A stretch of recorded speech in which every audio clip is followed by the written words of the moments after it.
This is a true crime podcast. It contains adult themes and content and may not be suitable for all listeners. Listener discretion is advised. Before I even saw any inmates in the yard, I knew something was wrong. And it was just kind of in the air. I could feel it. And I just knew something was wrong. The second thing that was so outstanding about Lou Clapp to me was the fact of the way he handled riots and disturbances out there. You have to move fast, and he did. The inmates were dissatisfied. I think the administration really didn't see it coming, and it just ignited. It got interesting that night. And I used to take my tear gas gun and go down and sit in the cage down there and keep peace, you know. There was enough of them there that knew that I maintained discipline and that no rioting would be permitted or somebody was going to be killed. Welcome back, ladies and gentlemen, to Stool, Pigeon Saturday, Disturbing Justice Edition. This is Anthony. I'm talking to Sky. What's up? Hey, how's Texas? It's good. We are getting, while Idaho and the rest of the West are getting suffocated by smoke, Texas is about to get blasted by a hurricane. Luckily in Dallas, I'm about too far north to be really affected by it. I think we're supposed to get some rain, but I think Houston, is being evacuated. So, wow. Yeah, so things are happening everywhere, but I hope everyone back home is safe and healthy and all that smoke and smog. And as someone who has weak lungs, I understand the plight of having such bad air. It was clear this morning. It was a nice, beautiful day this morning, but I imagine all that smoke is just going to refill the valley here, and we'll be enjoying that for the week to come. So, I'm glad you're out of the range of that hurricane. I've been kind of watching that on the news, and Thanks. Wow, I really hope everybody makes it out okay on that. I think it's from what I've briefly heard on what little news I've been watching, they are somewhat comparing the strength of this to Katrina. So this is a pretty serious. I think I saw a news clip that called it potentially unsurvivable. So gosh. It's a bit of a serious storm. So I'm thankful that I'm out of it as well, but I think the Gulf Coast part of the state is going to be in a little bit of trouble. Oh, wow. Well, so I hope everyone stays safe and evacuated, and the damage of property and of your homes it's not too extensive. But anyway. Well, let's talk about something else. Let's finish our good friend Warden Snook, who's now going to Atlanta. Going to Atlanta, John Snook Part 2, and my sources today are, of course, the Idaho Daily Statesman, Library of Congress Chronicling America, which I use extensively, the Warden's Biennial Reports from 1909 to 1917 and 1924, I kind of referenced those a little bit again, Digital Library of Georgia, Georgia Historic Newspapers, findagrave.com articles on members of the Snook family, author Kimberly Jensen's book, Oregon's Doctor to the World, Esther Pohl Lovejoy, and A Life in Activism, which mentions Charlotte Snook's family history some more. Centennial History of Lemhi County, Idaho, published in 1992, available on archives.org. A 1930s study titled Prohibition Enforcement, Its Effects on Courts and Prisons by the Association Against the Prohibition Amendment. So against it, which was a pretty interesting article to read. It was from 1930. A Wikipedia article on Mabel Walker Willenbrandt, George Remus, and Marcus Garvey, as well as Roy Gardner, and a casetext.com file on Sartain versus the United States, Prisons and the American Conscience, A History of U.S. Federal Corrections by Paul W. Keeve, a fantastic book, a great resource on Snook. Marcus Garvey, Life and Lessons, Centennial Companion to the Marcus Garvey and Universal Negro Improvement Association Papers. Great book that I reference later. The Congressional Record of Congress from 1931, and Behind Gray Walls by our very own Patrick Murphy. So, To recap from part 1 of John Snook, he began his career as a deputy U.S. Marshal in Alaska during the Yukon Gold Rush, a position he received from his uncle, James Shoup, who was the U.S. Marshal of Alaska, and the brother of Idaho's first state governor, George Shoup. After working in Alaska for 7 eventful years, with highlights including getting shot in the left hand by an escapee, which left his little pinky finger limp the rest of his life, and marrying Charlotte, the sister of a wealthy young businessman who was brutally killed on Christmas Day. He then returned to Idaho to ranch in Salmon, only to get involved in politics and become a state legislator. And from there, he was appointed warden of the Idaho State Penitentiary in 1909, where he fought to find work for Idaho prisoners and personally chased down escapees and resigned in the end of 1916 after punching the private secretary of Governor Moses Alexander in the state capitol building for the publication of several salacious stories questioning Snook's honor in the newspaper, the Capitol News.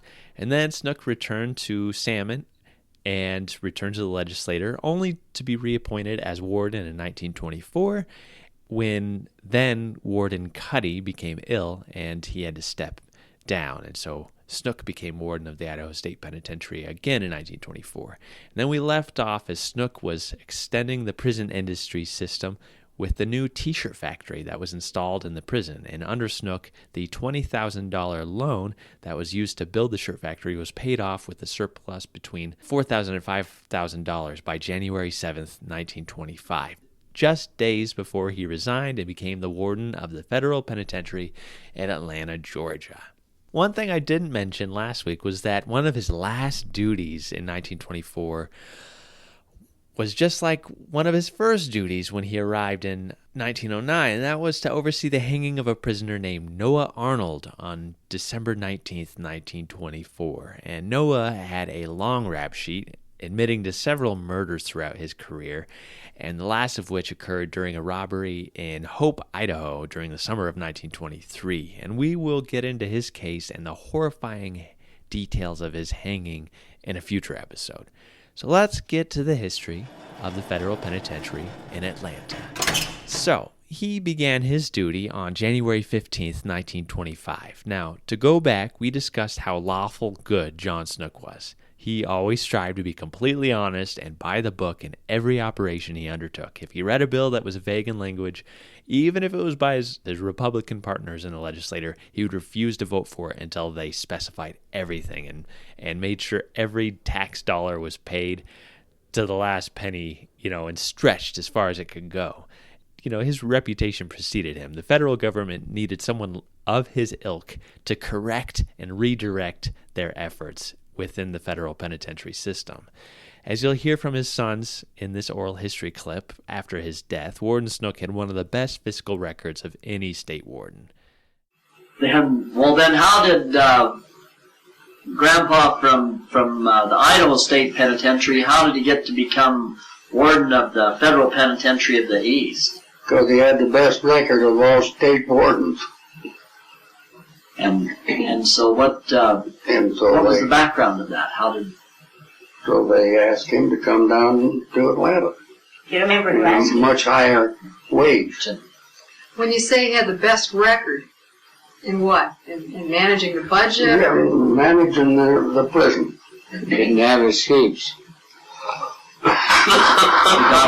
He did get along with the prisoners. I think yeah. There and in Atlanta had a good rapport.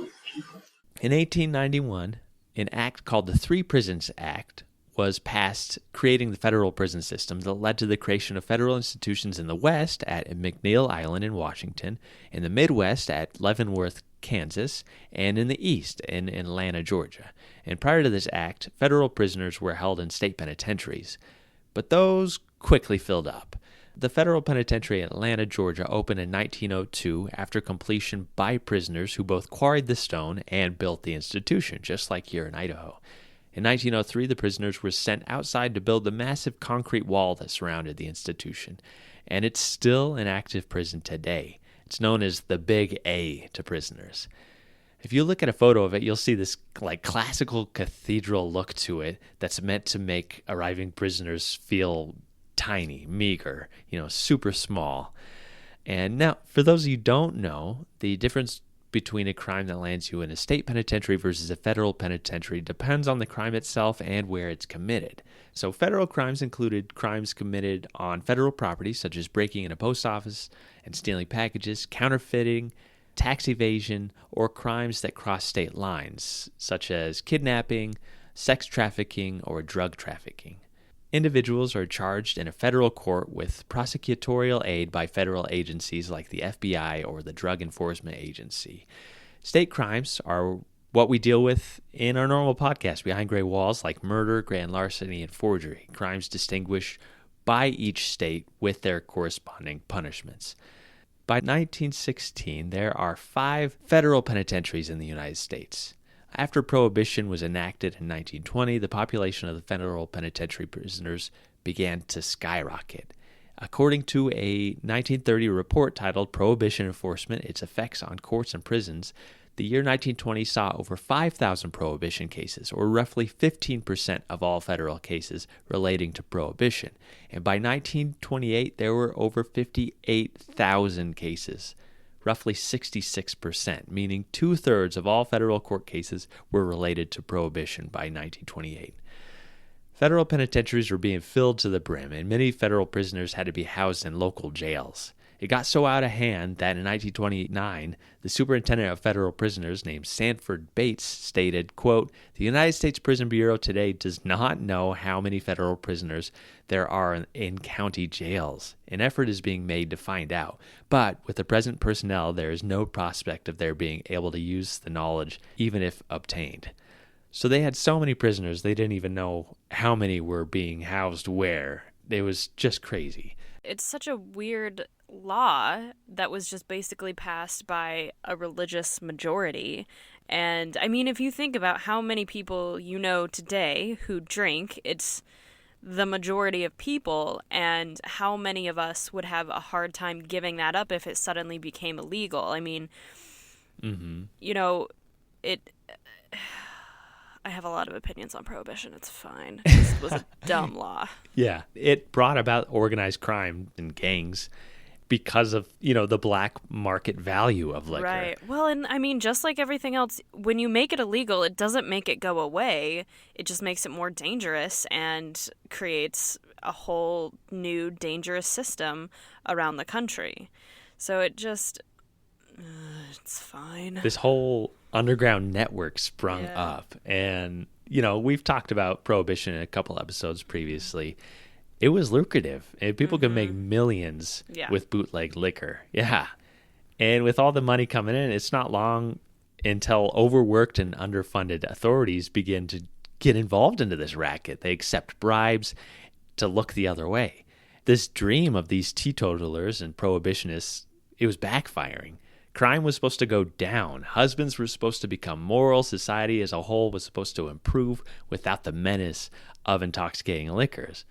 In 1923, there were over 81,000 federal and state prisoners, but by 1927, the number increased to over 96,000. So this underbelly began to show its face, and bribes began to infiltrate within the prison systems. Because now, the vast majority of these criminals, they're finally getting busted. They're on the inside. They still have all this money, and what are they going to do with it? So to combat this, the Bureau of Investigation, later the FBI, the Federal Bureau of Investigation, they began sending in these undercover agents into prisons to investigate the prisons themselves and the authorities within the prisons. And it was led by the highest-ranking woman in the federal government at the time, the most influential woman in America in the 1920s. Her name was Mabel Walker Willebrandt, nicknamed the First Lady of Law. And she served as the U.S. Assistant Attorney General from 1921 until 1929. And she handled cases concerning the Bureau of Prisons as well as prohibition and federal taxation. And referring to her tough enforcement of prohibition laws and the hounding and firing of any attorney who didn't uphold them, she received other nicknames including Deborah of the Dries, Mrs. Firebrand, and Prohibition Portia. And she was, I love it. She was pivotal in taking down some of the biggest bootlegger rings like the Big Four of Savannah, who were busted in August 1923 and considered one of the largest bootlegging syndicates in the country, with a flotilla of boats and storehouses that supplied the South and East Coast. And they transferred liquor to these little concrete bunkers along the swamps of Georgia and Florida, and then traveled out to the ocean and traveled up the coast with all these booze. The four ringleaders in the massive organization were brought down by a failure to pay income tax of in excess of $1 million. Another bootlegger that she helped bring down was Cincinnati's king of bootleggers, George Remus. I've loved George Remus's story for a long time. I came across his name and John Snook's in the book The Ghosts of Eden Park by Karen Abbott that I highly recommend to anyone wanting any detailed look into the bootleg kingpin's web of crime and his eventual incarceration under Warden John Snook. Super fascinating. I remember reading about his incarceration in Atlanta under Snook and just like losing it. Like, wait, isn't that Idaho's John Snook? And just feel like, wait, I got to check this out. And that really spurred me on. It was kind of a big motivation for me to want to do these episodes in the first place. So George Remus is like the stuff of legends. He inspired characters in The Great Gatsby and the HBO show Boardwalk Empire and several books that catalog his life and crimes. He was well educated. He was a certified pharmacist in his early 20s and decided at the age of 24 to become a lawyer. He passed the bar in 1904 and focused on criminal defense, making a name for himself in 1914 with the defense of transitory insanity, which we call now temporary insanity. After the 18th Amendment passed and Prohibition began on January 17, 1920, George Remus realized that there was a loophole with Prohibition. You could still sell liquor for medical purposes. Citizens could actually obtain a certificate from their doctor certified by the Treasury Department for liquor, which was sold at this crazy exorbitant cost. It was like $80 for like a little bottle of whiskey. Remus, both a lawyer and a certified pharmacist, realized that he could make big money and hide behind the guise of legal medical whiskey. He bought up distilleries that manufactured government-bonded whiskey, purchased trucks, and developed a transportation company to move the legal liquor around the country. And after establishing a solid, above-board business and using his fame and friendship with lawmakers and elites to grow his business, he actually started his little scheme. His truck drivers transporting the legal medical whiskey were run off the road and hijacked by criminals, who happened to also be employees of his. They would steal the whiskey from the truck and sell it, keeping the underground black market afloat with the best and safest whiskey available. His gang was robbing his own shipments of legal whiskey. While this is happening, he's hobnobbing with everybody who is anybody, having these lavish 1920s parties with politicians and celebrities. He's beloved by everybody. And he was finally taken down by undercover Bureau of Investigation agents who investigated him. They infiltrated his inner circle. They bugged his hotel rooms. He was finally charged with 3,000 counts of violation of the Volstead Act and sentenced to 2 years at Atlanta Federal Penitentiary in 1922. But he didn't enter the prison for 2 years until the spring of 1924. Now, I highly recommend The Ghost of Eden Park by Karen Abbott for anyone interested in his stories. And if you don't want to be spoiled about the climax of the book, please skip ahead for like the next 2 minutes because this is a wild ride. So while incarcerated, George was speaking to an agent named Franklin Dodge, and he tried to garner a deal for leniency in the prison if he told this agent, Dodge, which federal agents he had bribed while he was running his racket. George started to divulge his secrets, but realized that the safest bet was to have his wife, Imogene, flirt with Dodge. This ended up being a horrible idea because it quickly resulted in an affair between his wife and this agent, and Dodge convinced Imogene to use the power of attorney to strip George of his money, divorce George, and to marry him, the agent. So they hid, and invested millions of dollars of George's money, except for a single payment of $100 to George's commissary book at the Atlanta Penitentiary. And just days before George's release from the prison in August 1925, she filed for a divorce. George lost everything. he was actually taken to Ohio to serve another 2-year sentence.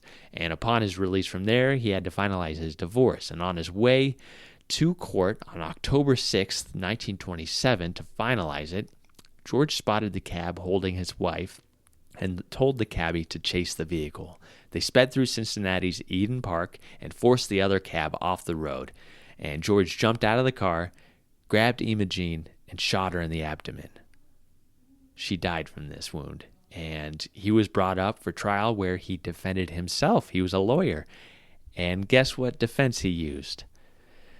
Transitory insanity, which it worked. The jury took 19 minutes to acquit him. So he was released. He was never charged for her murder. He spent 7 months in the asylum in Ohio before being returned to a society to start a new life. So crazy story. It's so fascinating. I highly recommend that book.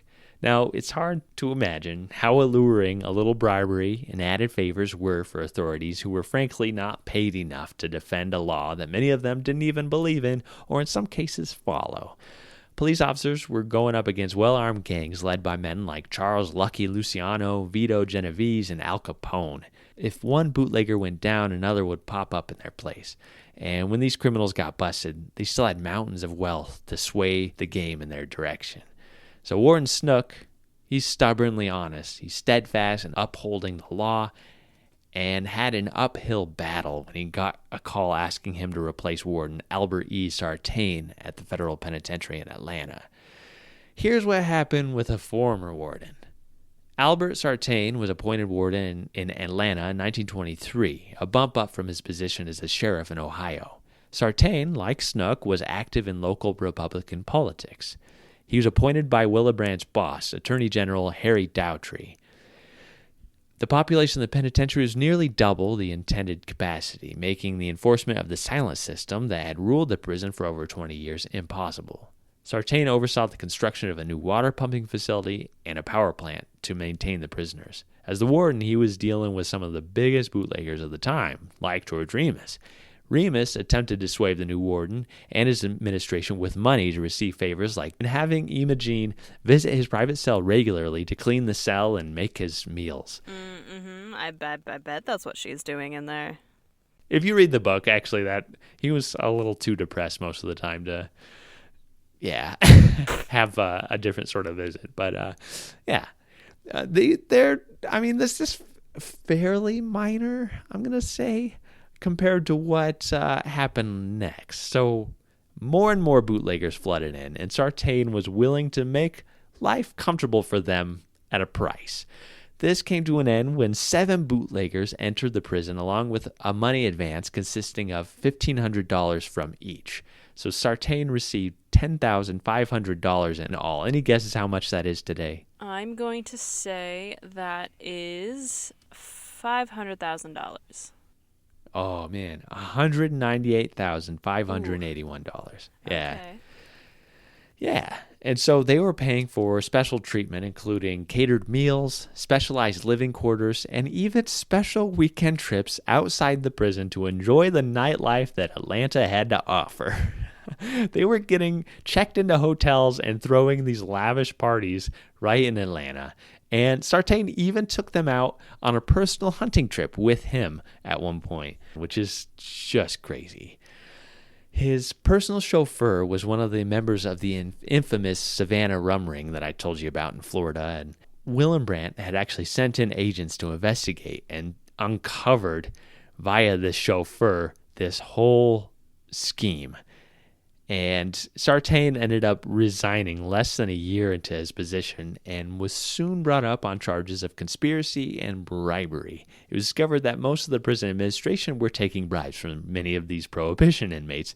Albert Sartain and his deputy warden, Lawrence Reel, were both charged in the operation. Even the prison chaplain, Father Thomas C. Hayden, was alleged to be a go-between in these bribes. The trial began on February 9th, 1925, and the chaplain peached on both Warden Sartain and Deputy Warden Lawrence Reel, avoiding his own conviction. Several federal prisoners also served as witnesses against the prison administrators, including George Remus, sealing both of their fates.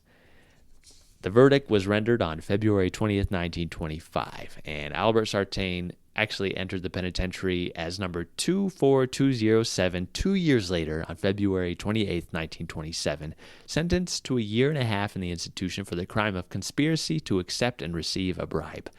And his mugshots and fingerprints were taken, and he was issued a cell in his own former prison where Warden Snook gave him the job as a meat packer. Sartain did his time and was granted a parole just under a year later on February 3rd, 1928.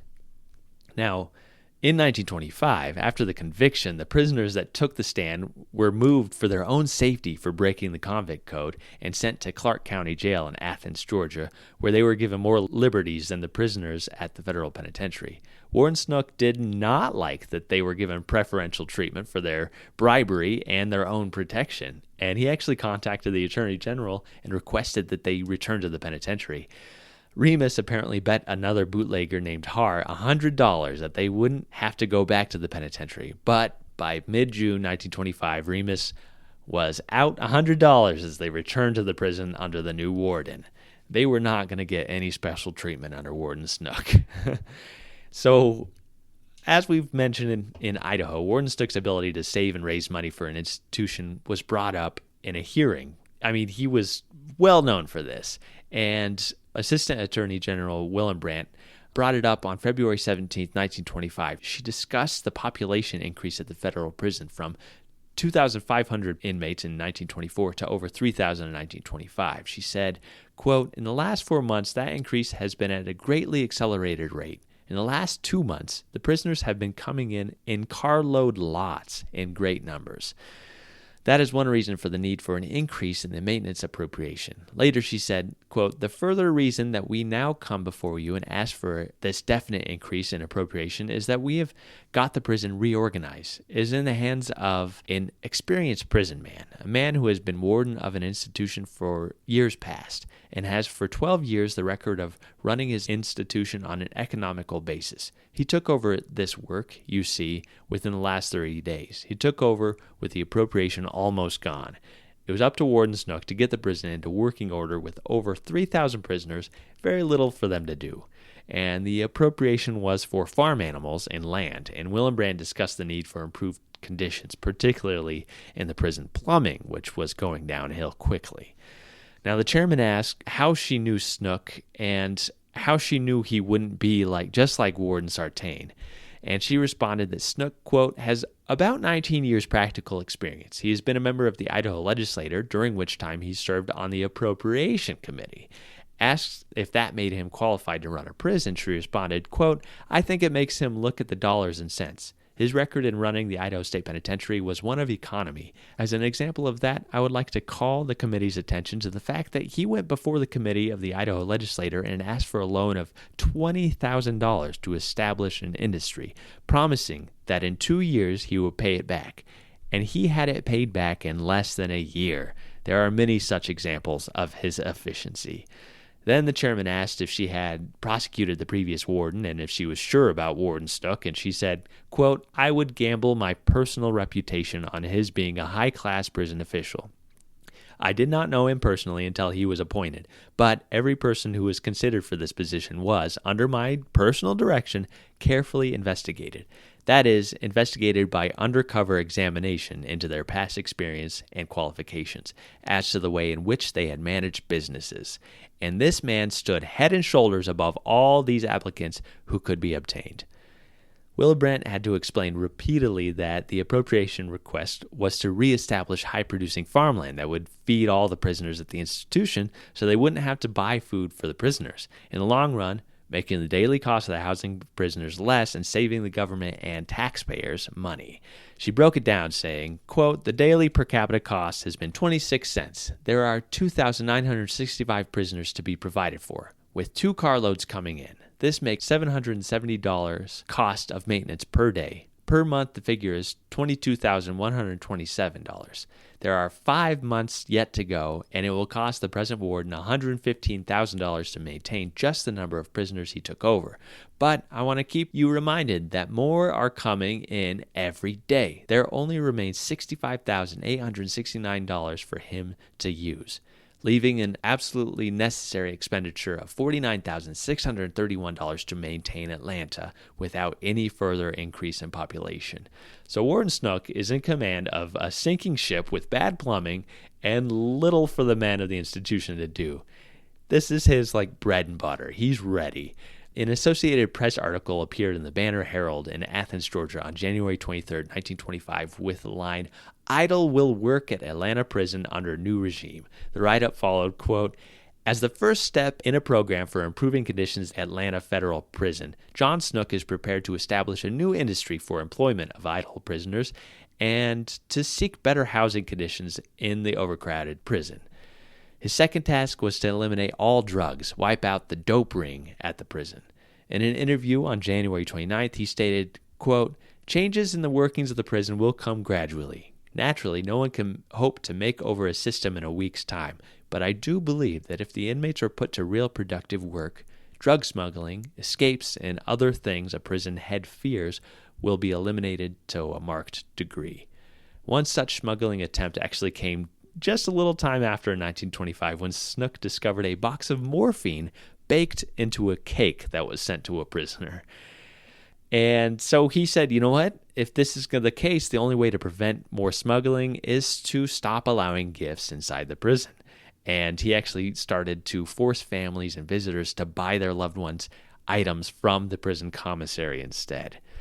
So that kind of... Yeah, I mean, this is a completely different regime than these... I mean, even, the prisoners who aren't bribing and aren't involved in sort of that corruption, to have this guy from Idaho come in and he is just... I mean, he's almost as military as I've ever seen. And, we all know military people who are very by the book and very strict and very one person sort of ruins it for everyone. And I feel like he's the most of that I've ever seen. And so if I were in this prison, I would be so upset. Yeah. I mean, almost immediately, overnight in 1925, Atlanta Federal Penitentiary was considered the hardest prison after he became warden. And it's because of this. He saw how much crime was going on in the country. He literally said this. He said, "If this keeps up, we'll have to build new penitentiaries or just wall up the few law observers left." Oh gosh. This is what we need. We need somebody who's strict. And that's what he was going to do. Right. So I wonder, I wonder how inmates at the Idaho State Penitentiary, because they would have been used to a system like this, so it wouldn't have come as such a shock to them. I find it interesting that they didn't complain that much, other than the one time that they sort of tried to escape, but it was sort of half-hearted, and they, kind of gave up really quickly.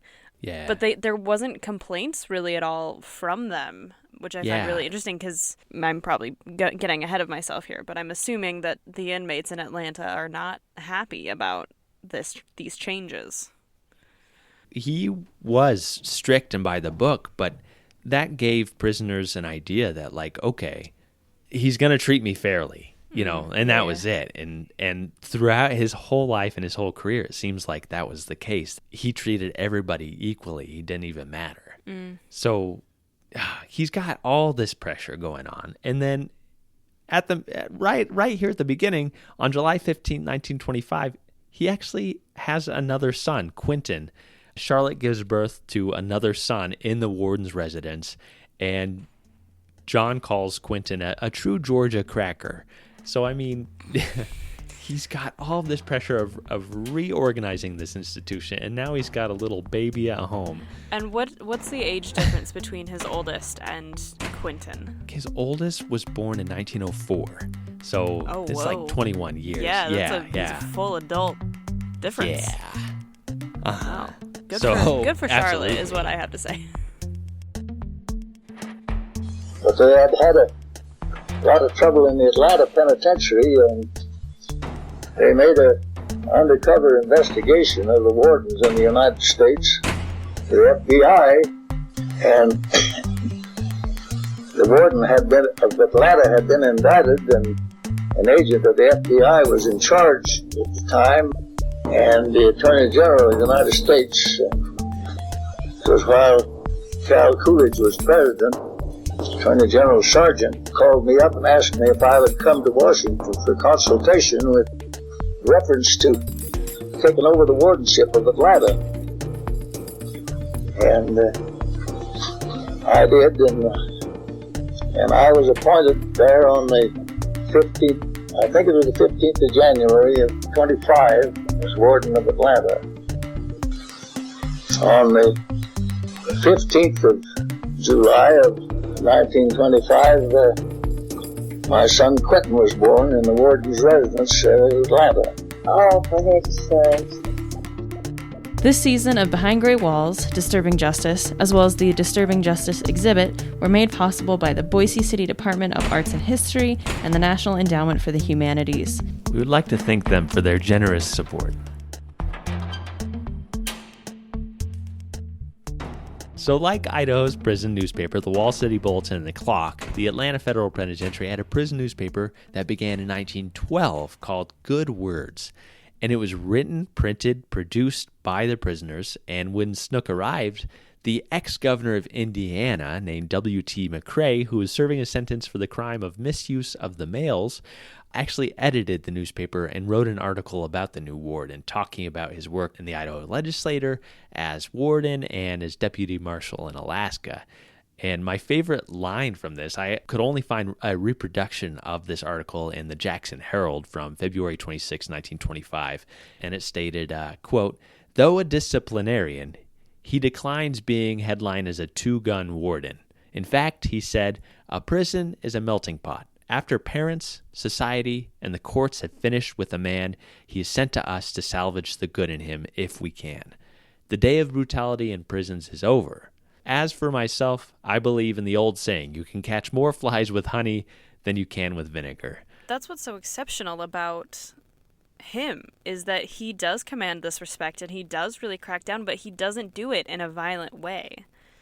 Like it's all just he doesn't resort to violence if he has to. Yeah, like this is, he does it almost like, it's almost like he studied like behavioral science and he like understands what gets people to do what they need to do.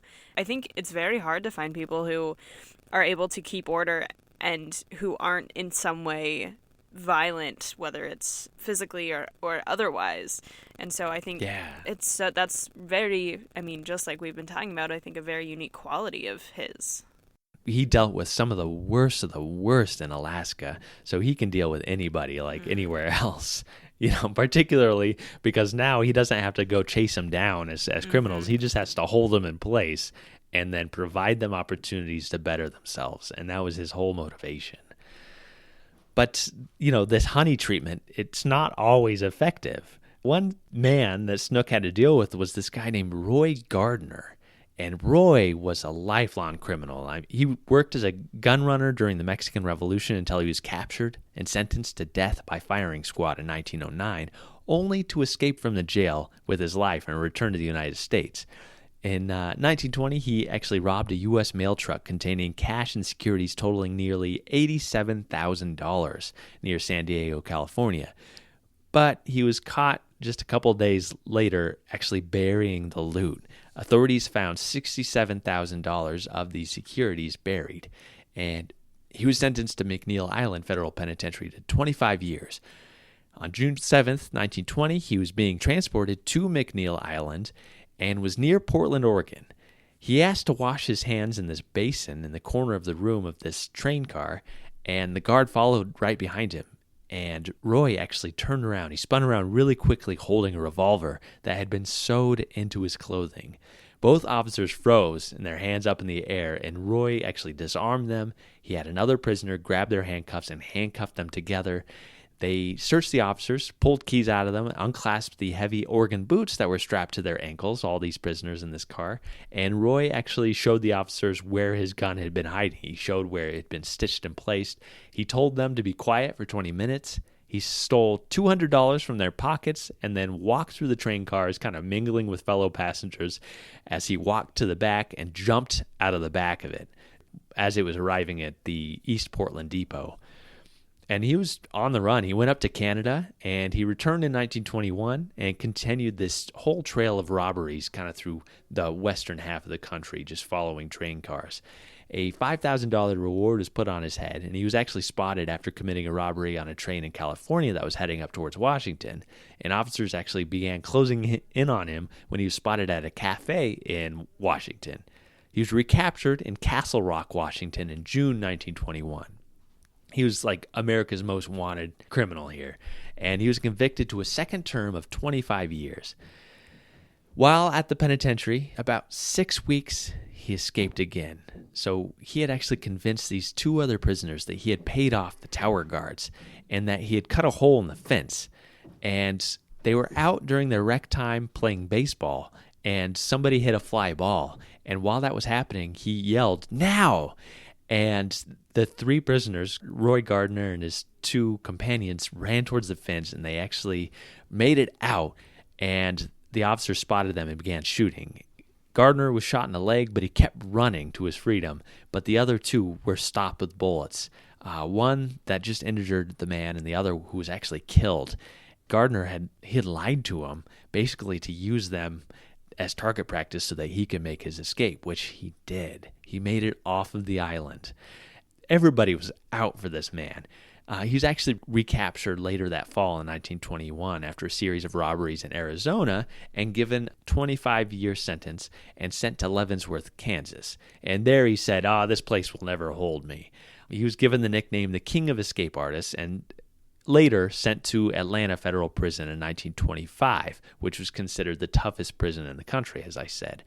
And over the next 2 years, he attempted to escape under Warden Snook several times. First, though, he asked for an operation on his skull because apparently he had this massive head injury. I guess a cave fell in on him, and it kind of split his personality, which we've kind of discussed. You talked about that in a previous episode about head injuries leading to kind of erratic criminal behavior. So Warden Snook agreed to have this operation on his skull to relieve the pressure on his brain. But this didn't really work because in 1926, he attempted to escape by tunneling under the wall and also by sawing through the bars in the shoe factory. In 1927, he and another prisoner got a hold of some small pearl-handled pistols that were smuggled into the penitentiary. And while all the other prisoners were at rec time, he and his partner entered the prison and held up C.L. Parker, the captain of the guard. They used him as a human shield and marched up to the guard at the front door and shot at him and demanded that they be let out, but they missed the guard, and he had ducked and refused to open the doors. So Warden Snook was alerted, and he was actually at home sick. But, quote, he came immediately to the prison, and the men were put under control easily. The only injury was to John W. Bunce, a guard who was struck over the head by one of the mutineers as they tackled these 2 prisoners. And Warden Snook decided the best place for Roy Gardner was in solitary confinement, where he remained for 20 months. Whew. I can't even imagine what solitary confinement at the Atlanta Federal Penitentiary looked like. I couldn't find any examples of it.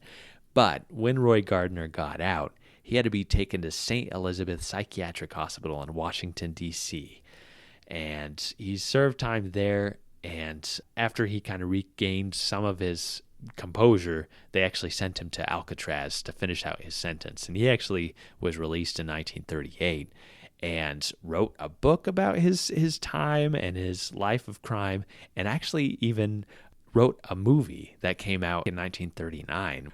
He actually killed himself using cyanide in a hotel room in 1940, kind of a crazy end of his life. Another high-profile figure that Warden Snook had to deal with was Marcus Garvey, a Jamaican political activist, and most importantly, the founder of the Universal Negro Improvement Association and African Communities League, the UNIAACL, the first black nationalist movement in the United States. Here I've got a little audio clip of Marcus Garvey speaking. Fellow citizens of Africa, I greet you in the name of the Universal Negro Improvement Association and African Communities League of the World. You may ask, what organization is that? It is for me to inform you that the Universal Negro Improvement Association is an organization that seeks to unite into one solid body the 400 million Negroes of the world.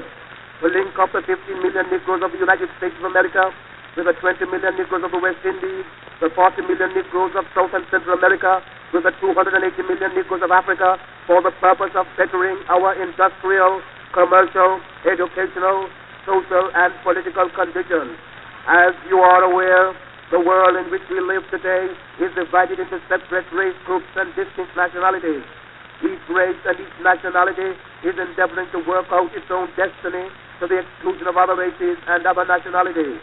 We hear the cry of England for the Englishman, of France for the Frenchman, of Germany for the German, of Ireland for the Irish, of Palestine for the Jew, of Japan for the Japanese, of China for the Chinese. We of the Universal Negro Improvement Association are raising the cry of Africa for the Africans, those at home and those abroad. There are 400 million Africans in the world who have Negro blood coursing through their veins. And we believe that the time has come to unite these 400 million people for the one common purpose of bettering their condition. The great problem of the Negro for the last 500 years has been that of disunity. No one or no organization ever succeeded in uniting the Negro race. But within the last 4 years, the Universal Negro Improvement Association has worked wonders in bringing together in one fold 4 million organized Negroes who are scattered in all parts of the world, being in the 48 states of the American Union, all the West Indian Islands, and the countries of South and Central America and Africa. These 4 million people are working to convert the rest of the 400 million scattered all over the world, and it is for this purpose that we are asking you to join our ranks and to do the best you can to help us to bring about an emancipated race. If anything praiseworthy is to be done, it must be done through unity. And it is for that reason that the Universal Negro Improvement Association calls upon every Negro in the United States to rally to its standard. We want to unite the Negro race in this country. We want every Negro to work for one common object, that of building a nation of his own on the great continent of Africa. That all Negroes all over the world are working for the establishment of a government in Africa means that it will be realized in another few years. We want the moral and financial support of every Negro to make the dream a possibility. Already, this organization has established itself in Nigeria, West Africa, and is endeavoring to do all possible to develop that Negro country to become a great industrial and commercial commonwealth. Pioneers have been sent by this organization to Nigeria, and they are now laying the foundations upon which the 400 million Negroes of the world will build.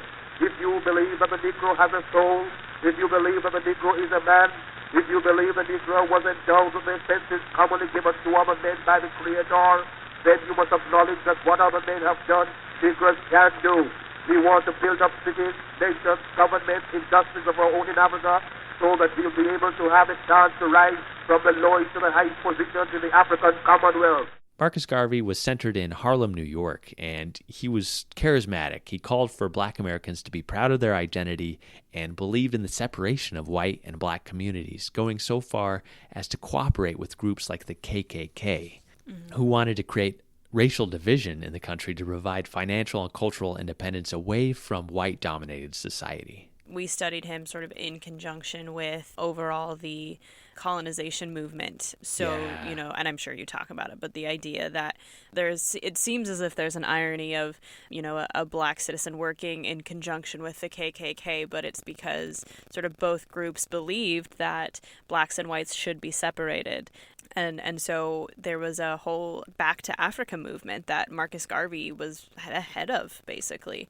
The African Americans were in the country were split on this. Some thought that, you know, they should, and some thought we have every right to be here because you literally brought our people here from our homes, and so we have every right to be integrated into this society. It was extremely controversial for the time, He had hundreds of thousands of black Americans joining his movement. And, you know, he was able to start businesses and a printing press and a newspaper called the Negro World, which espoused his ideas and portrayed stories celebrating black culture. He became president of the Black Star Line in 1919, which was a shipping and travel company to establish this direct link between North America and Africa. And it was there to transport people and goods between the two continents. And This actually led to his downfall because the head of the Bureau of Investigation, J. Edgar Hoover, actually hired the first black agent within the Bureau named James Wormley Jones in 1919 to spy on Marcus Garvey. Agent Jones actually made his way deep into the UNIA, achieving a position that required him to register all incoming correspondence to the organization, which was a perfect place to keep tabs on everything the UNIA was doing. Jones reported directly to J. Edgar Hoover, and it's crazy. There's not a whole lot known about him. But during the early 1920s, there were many newspaper articles about Marcus, particularly the battles between the head of the NAACP, led by Dr. W.B. Du Bois, who felt that violent separation rhetoric that Marcus shared did not help the cause of black Americans. And Marcus began making these bad investments on ships, overpaying for his first ship, which made 3 trips before being docked for repairs for good. And this poor judgment on these vessels occurred 2 more times, and most of the money, these investors were giving him basically was being wasted. The company failed, and Marcus actually attempted to use the mail to defraud more investors, which was a federal crime. And this led to his incarceration in 1923 when he was convicted of mail fraud for selling company stock for a company that was all but bankrupt. So now, why would I even talk about this tangent? I kind of worried about discussing this, for fear of making Snook look like a white savior sort of figure. But mostly it's because Marcus describes Warden Snook's character so well. He wrote of his prison experience at Atlanta, quote, "When I was sent to Atlanta, my enemies made sure that would have been the last of me. From what I could gather, it seemed that they had reached even the deputy warden, Julian A. Schoen, of the federal prison with their influence, with the suggestion of making it hard for me whilst there. The deputy warden of the institution made every effort to carry out the wishes of my enemies. When I was drafted for work, he gave me the hardest and dirtiest task in the prison, thinking that would have ruffled my spirits to cause further punishment. But I philosophically accepted the duties and executed them to the best of my ability. After being so engaged for a short while, the warden, a high-type man of character and consideration, Mr. J.W. Snook, called me into his office and had me transferred to the best position that a colored man could have in the prison. This I also executed to the best of my ability during the entire time that I remained there. The warden of the prison made everything comfortable for me. I have absolutely no complaints to make during the time I spent at Atlanta under Warden Snook." So I found this just fascinating, that Warden Snook was referenced by this huge, important, and controversial historical figure. Again, it's like so many examples that highlights this trait of a man who basically gave everybody a fair shake. And, he was honest, and he's like, okay, if you're going to work, you got to work hard. And Garvey was eventually released under Snook and deported back to Jamaica in November 1927. Due to his ability to handle such high-profile things like this, Warden Snook was actually elected president of the Wardens Association of the United States in 1929. He held the position only a short time because the very person who actually elected him in the first place, Assistant Attorney General Brandt, called in authorities to investigate the penitentiary, and Snook was completely opposed to the spy system of sending in agents as prisoners. In a letter to the United States District Judge Benson W.H. Hugh, Warden Snook wrote, quote, "At no time was a report submitted to me of any spy or undercover agent while I was at Atlanta. By experience and training, I was qualified for the position I held, and I believe that the institution of a spy system is un-American, destructive of the morale of the prisoners, and an encouragement to the depraved and vicious to besmear and besmirch and lie so as to secure commutation or other personal reward. No court should lend itself to a false commitment, and the Department of Justice, above all, should keep its hands clean. No result justifies dishonorable and vicious means to acquire same." In March 1929, Warden Snook refused to cooperate with authorities sending in undercover agents. Even Senator Borah of Idaho stood up for Snook and said it was wrong to send undercover agents, investigating and thus undermining the authority of these federal employees. Brandt said that the undercover system wasn't just targeting Snook, but every prison, and that he shouldn't be worried if he didn't have anything to hide. So she called for his resignation within 30 days. if he wouldn't accept the system, stating that he was a fantastic warden and prison official, but, quote, he does not like to be guided by instructions from the department and will not carry out orders cheerfully and quickly.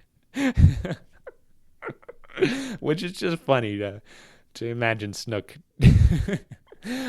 reading this. He does not carry out orders cheerfully and quickly. So Snook becomes the central figure in this anger over this spy system that's undermining all these wardens. Which I guess, I can understand, because, J. Edgar Hoover was, not a good guy. But I think they do it now where if you put in an informant or a spy or whatever, the warden knows. And so I'm wondering if, maybe he gets into it, but because the whole thing was I didn't know that there were spies in here. It's fine if they are, but this, because you're not telling me, it's, undermining the real justice of the prison. Is that sort of what he's arguing? That's exactly what he's ordering. And so, he resigns. On July 1st, 1929, he says he resigns to preserve his self-respect. With Mabel Walker Willebrandt was the reason I resigned. Oh. She was Assistant Attorney General and in charge of internal revenue and prisons. And she was putting undercover men in the penitentiary under false commitments, which I objected to. And that's the reason that I resigned, and I didn't approve of that sort of work. Well, you just told her you didn't, and you didn't want any part of it, huh? I told her that, and she had charge of prisons, but she had done that before Cal Coolidge's term of office expired, and wanted to fire me, but he told her that she couldn't fire me, that I was doing too good a job, and she couldn't fire me as long as he was president. Oh, for heaven's sake. And then after Herbert Hoover was the elected president, he appointed a man, if I remember correctly, named Mitchell as Attorney General. Mrs. Willebrandt asked Mitchell if she could hire and fire wardens. He said, why certainly. And so then she called me up and said she wanted me to resign. And I said, well, if they're going to be the same practice, well, I'm glad to, because I don't want to be connected with any such administration. So I turned copies of those false papers over to Senator Boyle, and he turned them over to the chairman of the Judiciary Committee of the Senate, and so then that put him up against an investigation, and then she resigned. Oh, for Pete's sake. So kind of cleaned house, didn't you? That was it. So, just like last time, all these tabloids come out saying that Snook allowed women into the prison for conjugal visits, and he was lax with all of his duties, but not a single charge is brought up against him. It's like this campaign to smear his name, just like we saw when he socked the secretary of the former Idaho governor Moses Alexander in 1915, Please tell or me in he beat 1916. someone up with his bare fist this time too. I think he knew that it was going to turn into that, and it would end up him at the White House doing the same thing. And so instead, he decided, I'm just going to stand down. I'm going to end this right now. Well, and that's what he did. Was it Coolidge in the White House? He probably deserved it. It was just about to be Hoover. Yeah. Oh, well, both of them deserved it. Oh, boy. So a report from the Atlanta Department of Justice actually came out in which the Attorney General Mitchell, the boss of Willebrandt, stated, quote, there is nothing in the department files to impeach the integrity of the former warden, whose resignation was asked on the grounds that he lacked administrative ability. So Willebrandt actually went on the offensive and said that Snook didn't resign, but he was fired for his gross mismanagement, and that he was trying to institute a campaign against her and the whole Department of Justice. With all this effort during the Prohibition as Assistant Attorney General and helping the election of Hoover, she hoped that, he would elect her to the post of Attorney General in 1929, taking over Mitchell's position.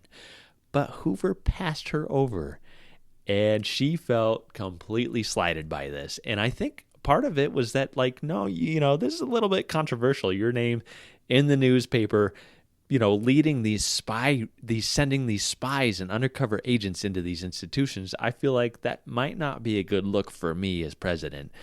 And so he passed her up. And so she actually filed a resignation letter to him. And in it, she wrote, quote, "I genuinely regret leaving official connection with the accomplishments of your administration. I have given, however, more than 7 years to public service, and I trust my helpfulness to you may not cease when I become just a private citizen.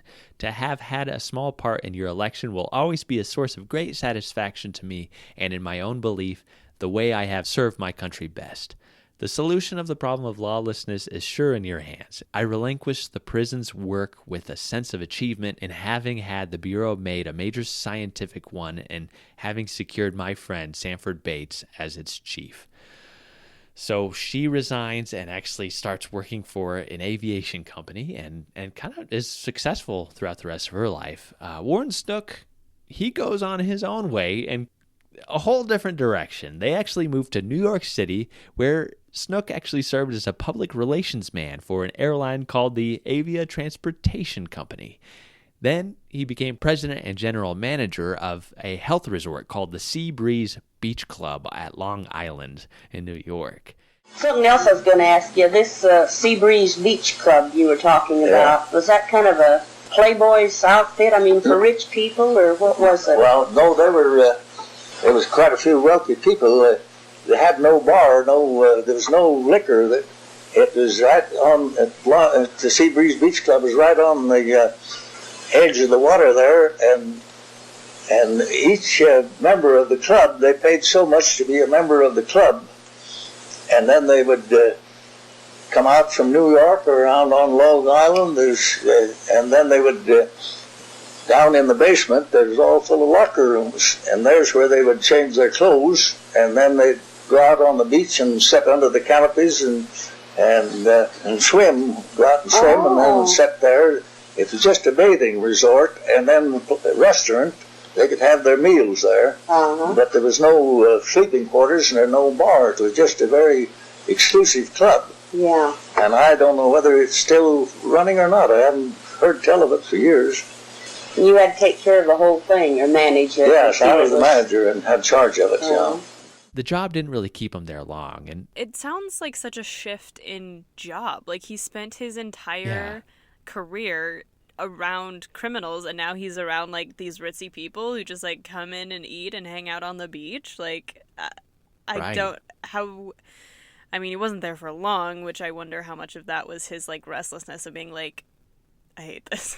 I just imagine it would be so boring. Yeah, I mean, he was there for 2 years. I feel like that was his long vacation. He was still working, but it was kind of a vacation at this beach resort that he's managing, So in 1931, he actually returns to his ranch in Lemhi County in Salmon. And there he's elected the director of the Idaho State Cattle Association, and he's admitted to the Hickman Hall of Fame at U of I as an outstanding rancher and livestockman. And he's, the first member of the exalted ruler of the Salmon Elks in 1939, and served as the president of the Idaho Elks Association, and he was admitted into the Elks Hall of Fame in 1943. He served as the director of the Idaho State Fair in Boise and was involved in all kinds of horse racing in the 40s. And according to the Centennial History of Lemhi County, Idaho, Charlotte and John actually divorced in the 1940s.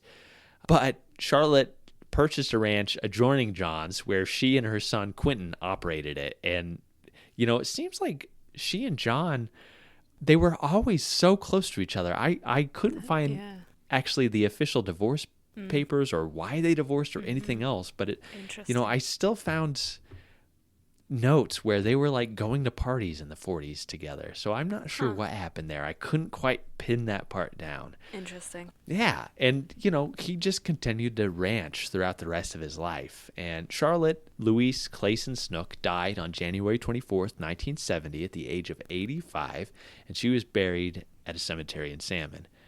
John died on January 4th, 1975, almost 5 years to the day after Charlotte.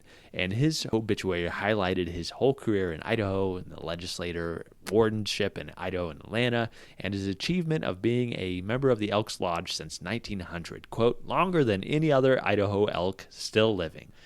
He had been honored, as an outstanding rancher and livestock man, and he left behind 3 sons, John C. Snook, Fred Snook, and Quentin Snook, and 13 grandchildren and 14 great-grandchildren. He was buried in the Salmon Cemetery, in the Centennial History of Salmon, Volume 3, referring to Charlotte, it states, quote, she is buried in the Salmon City Cemetery under a joint headstone with John W. Snook. United, then divided in life, they are reunited in death. Whoa. May God bless them. Interesting. Yeah, isn't that fascinating? Do you think that was their kids being like, we sort of know the real story and, whatever, and so they would want this? I don't know. I'm not sure. That's probably it. That neither of them remarried after their divorce. And it seems that, they both still lived in the same city. They both still worked in the same rings. I could not quite figure that out. And maybe it was just like, hey, let's have a vacation from each other. I don't know. I really don't know. So I kind of want to bring everything back to our first episode with Patrick Murphy, who entered on a life sentence in 1915. And he actually described his first day in the institution in 1915 being served breakfast in his cell, as all fish or new inmates were not allowed in the yard. And he wrote he was next taken to the front office to be Bertillioned and have his mugshot taken. Quote, there I saw for the very first time Warden Snook, who had been warden several years and was quite adept at handling the Bertillion system.